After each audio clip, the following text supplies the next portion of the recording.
Welcome to Histology.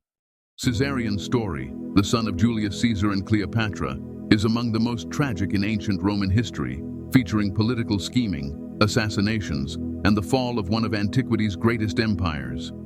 His death, decreed by Octavian, ended the Ptolemaic dynasty and turned Egypt into a province under Rome's complete domination.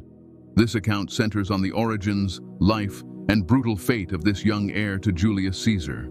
Caesarion was born on June 23, 47 BC in Alexandria, the most important city in Egypt under the Ptolemaic dynasty. He was said to be the child of two major figures of his day, Egypt's Queen Cleopatra VII and the Roman general and dictator Julius Caesar. Cleopatra always upheld her firm conviction that Caesarion was indeed Caesar's son, never wavering on this point. She named him Ptolemy XV, Theos Philopater Philometer Caesar, a name blending Egyptian customs with a nod to his Roman father. The title Philopater, meaning friend of his father, was widespread among pharaohs, while Philometer, friend of his mother, referred to Queen Cleopatra. By adding Caesar, she aimed to create a clear link to Julius Caesar, hinting at the privileged status he would hold if the Roman leader accepted him as an official heir. Still, Caesarion's parentage was mired in politics and routinely denied by Caesar. In Republican Rome, having a child outside formal marriage or with a foreign ruler like Cleopatra was problematic for someone of his status. Although Caesar shared a close bond with Cleopatra, he never openly declared that Caesarion was his son, fearing harm to his public image and authority. For him, admitting this could tarnish his standing as Rome's leader and weaken his influence among its elite. Still, Caesar sometimes suggested Caesarion might be his offspring. In 46 BC, when Cleopatra and her son came back to Rome, the general, though never officially confessing paternity, chose to show the boy a degree of respect, maintaining a careful balance. During Cleopatra's stay in Rome, some people saw Caesarion as a potential Roman prince due to his link with Julius Caesar's lineage. From the outset, he was viewed as Egypt's rightful heir and a figure of great promise. Although Cleopatra had more children with Mark Antony, Caesarion was the sole child ever publicly recognized as Caesar's, granting him a special rank within the dynasty. Cleopatra not only treated him as her successor, but groomed him to govern Egypt, and perhaps one day, a Roman territory. Understanding her son's immense political value, she sought to shape his education with care. Scholars think he was taught by Greek and Egyptian thinkers who combined lessons on Hellenistic traditions, Egyptian rule, and how to navigate the workings of Rome, ensuring his readiness for leadership. Royal offspring frequently received such training, ensuring they would reign effectively when the moment arrived.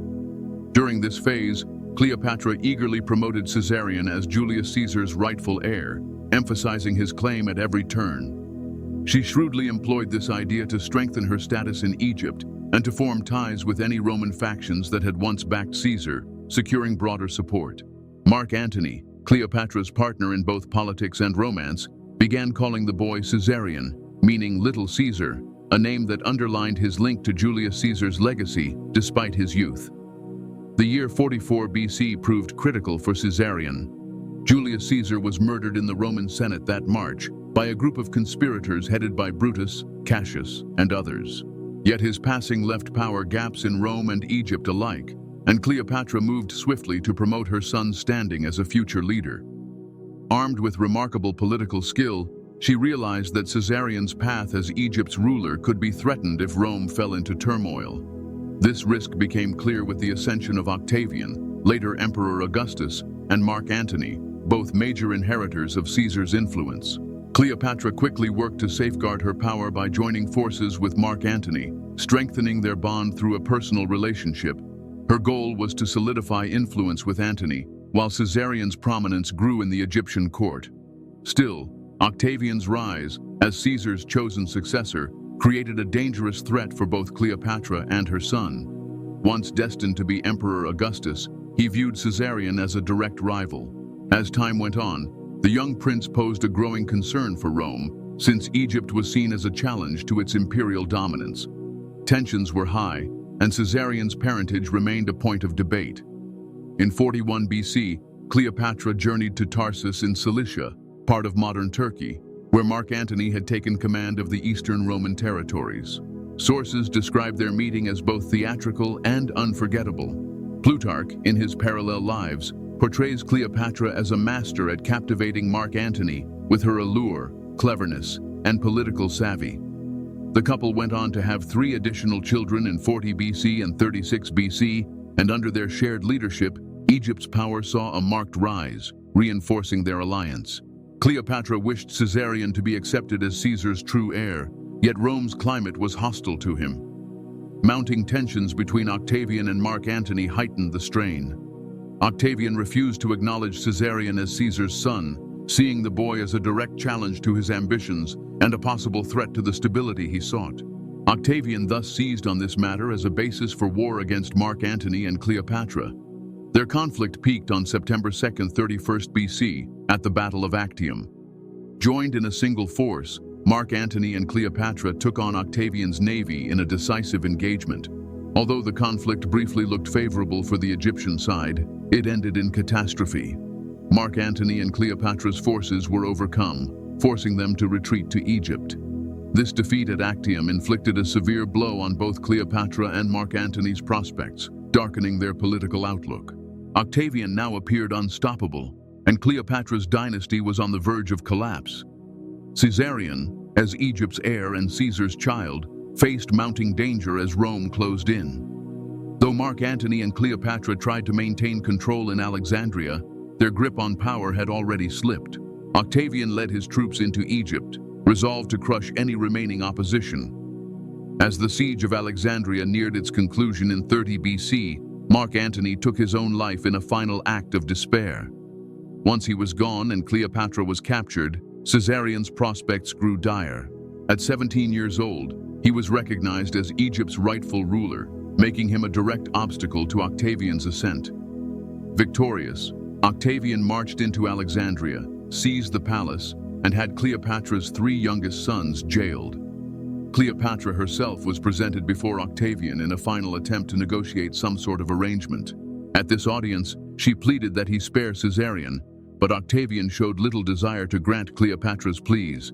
He gave only vague hints about his intentions, merely stating she would remain alive. Days later, a spy informed the queen that Octavian planned to transport her to Rome for a degrading triumph, displaying his conquest of Egypt. As recorded by the historian Titus Livius, the queen supposedly declared, "I will never be triumphed over." She resolved that if she could not control her life, she would at least control her death. According to Strabo, Cleopatra likely arranged for a snake to bite her on August 10, 30 BC, causing her demise. About Caesarion, Plutarch records that an advisor close to Octavian warned him it would be dangerous to spare the young heir, as he might later threaten Octavian's authority. Octavian consented and had Caesarion put to death at the end of August that year. Some sources, including Plutarch, claim he was killed by one of his own troops, indicating a swift and unfeeling execution. Plutarch notes that Cleopatra's 3 remaining sons by Mark Antony were spared, then taken to Rome, where in 29 BC they were paraded as prisoners in Octavian's triumph. In time, they were absorbed into the Roman imperial household, cared for by Octavia, Octavian's sister and Antony's former wife. With Caesarion gone, the final legitimate link to the Ptolemaic line vanished, and no further challenge to Roman rule remained. Octavian now wielded absolute power over Egypt, which quickly became the empire's most valuable province. With this, the saga of Caesarion, the young heir to Julius Caesar, reached its tragic conclusion, firmly sealing the fate of the Ptolemaic dynasty. His story stands among the saddest chapters of the ancient world, echoing the downfall of Egypt's last royal line.